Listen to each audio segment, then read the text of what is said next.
కక్షపూరితంగా ఈరోజు వైఎస్ఆర్ కాంగ్రెస్ పార్టీ నాయకులు నిర్బంధిస్తున్నారు. ఏ విధంగా చూడాలంటారు మేడం? ఈరోజు ఎంత దురదృష్టకరం అంటే మన హిందువులు గోవుల్ని దేవుళ్ళుగా పూజిస్తాము. అలాంటి గోవుల్ని పరిరక్షించాల్సిన బాధ్యత టీటీడీ మీద, ఆ పాలక మండలి మీద ఉంటే మరి వాళ్ళు ఎంత నిర్లక్ష్యంగా వ్యవహరిస్తే ఇన్ని ఆవులు కానీ ఇన్ని ఆవు దూడలు కానీ చనిపోయాయో మనం అర్థం చేసుకోగలం. దానిని కూడా రాజకీయం చేస్తూ వైఎస్ఆర్సీపీ మీద బురద జల్లుతూ నిన్న టీడీపీ అధ్యక్షుడు పల్లా శ్రీనివాస్ గారు తన official Telugu Desam party official Twitter అలాగే ఫేస్బుక్లో దమ్ముంటే రండి అని సవాల్ విసిరారు. దాన్ని స్వీకరిస్తూ భూమన కరుణాకర్ రెడ్డి గారు ఇది జరిగింది నిజం, మేము ఏవైతే ఫోటోలు సాక్ష్యాధారాలతో చూపించామో గోవులు దూడలు చనిపోయాయని ఒక్క ఫోటో కూడా మాఫింగ్ కాదు, మీరు ప్రూవ్ చేయడానికి మేము రెడీగా ఉన్నామని సవాల్ని స్వీకరించి 10 గంటలకు రమ్మని చెప్పడం జరిగింది. మరి ఈరోజు సవాలు విసిరిన పల్లా శ్రీనివాసు వాళ్ళు తప్పు చేయకపోతే, టీడీపీ పార్టీ శ్రేణులు తప్పు చేయకపోతే, ఈరోజు వాళ్ళ నిర్లక్ష్యం వల్ల టీటీడీ పాలక మండలి నిర్లక్ష్యం లేకుండా ఆవులు చనిపోకుండా ఉంటే ఈరోజు పోలీసులను ఉపయోగించి ఈరోజు ఎందుకు హౌస్ అరెస్ట్ చేస్తున్నారు?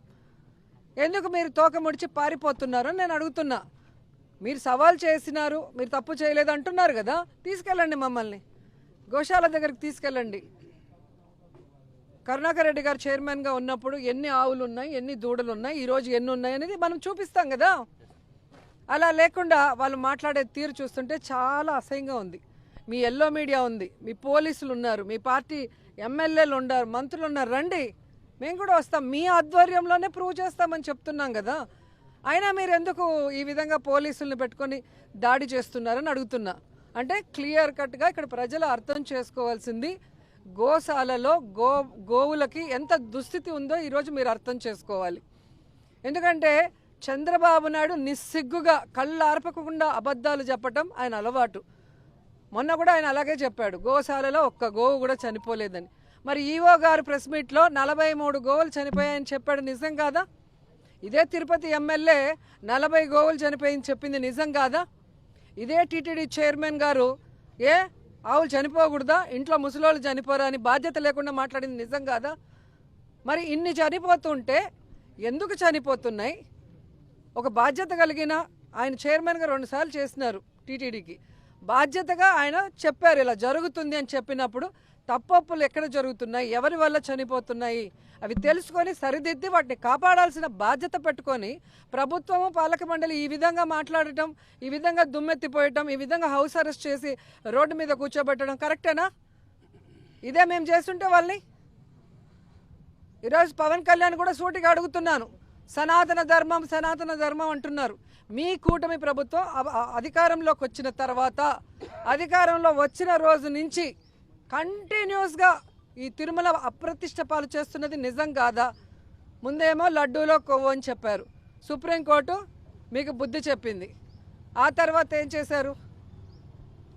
కొండ మీద ఈరోజు చూస్తే మద్యం, ఏ విధంగా మద్యం విచ్చలవిడిగా అమ్ముతున్నారు, ఎలా బిర్యానీ పొట్లాలు దొరికాయో మనం చూస్తున్నాం. మొన్నటికి మొన్న 3 రోజుల ముందర సెల్వకుమార్ అనే వ్యక్తిని తాగేసి కొట్టి చంపేశారు. అంటే కొండ మీద తాగేసి హత్య చేసే స్థాయికి ఉంటే విజిలెన్స్ ఏం చేస్తుంది, టీటీడీ పాలక మండలి ఏం చేస్తుంది, ప్రభుత్వం ఏం చేస్తుందని నేను అడుగుతున్నాను. చెప్పులేసుకొని క్యూ లైన్లలో వస్తారు, డ్రోన్ కెమెరాలు పైన తిరుగుతున్నాయి. తిరుమల ప్రతిష్టను దిగజార్చడమే కాకుండా ఈరోజు మళ్ళీ మీరు దుమ్మెత్తిపోసే కార్యక్రమం చేస్తుంటే ఎవరు చూస్తూ ఊరుకునే పరిస్థితి లేదు. ఈరోజు భూమన కరుణాకర్ రెడ్డి గారు రెడీగా ఉన్నారు ప్రూవ్ చేయడానికి. ఇప్పటికైనా సవాల్ చేసిన వాళ్ళు రండి గోశాలకి, మేము వస్తాము, ప్రజలు చూస్తున్నారు, లైవ్ ఉంది, పచ్చ మీడియాలు ఉన్నాయి, ఇక్కడ ఎవరు మ్యానిపులేట్ చేసేదానికి ఏమీ లేదు. అలా కాకుండా ఇలా పోలీసులు మా చేతిలో ఉన్నారు కదా అని టీడీపీ కార్యకర్తల్లాగా పోలీసులను వాడుకొని ఈ విధంగా తప్పుడు కేసులు పెడతాం, జైళ్ళల్లో పెడతాం, అది చేస్తాం ఇది చేస్తామంటే సీన్ రిపీట్ అవుతుంది. రాబోయేది జగనన్న ప్రభుత్వం.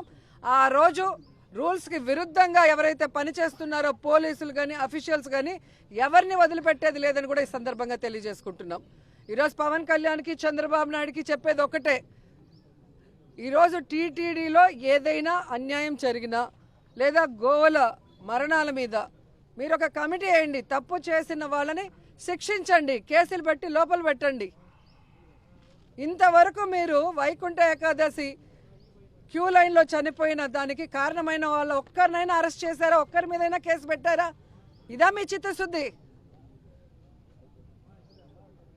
ప్రజలు అన్నీ గమనిస్తున్నారు. తప్పు చేసిన వాళ్ళని శిక్షించండి, అంతేగాని తప్పు జరుగుతుందని చెప్పిన వాళ్ళని అభినందించి ఆ తప్పును సరిదిద్దుకోకుండా మా మీద ఎదురు కేసులు పెట్టాలి, ఎదురు దాడి చేయాలంటే మాత్రం ఎవరు సహించే పరిస్థితి లేదు. అందరూ కూడా రెడీగా ఉన్నాము, దేనికైనా మేము సిద్ధమని కూడా చెప్తున్నాం.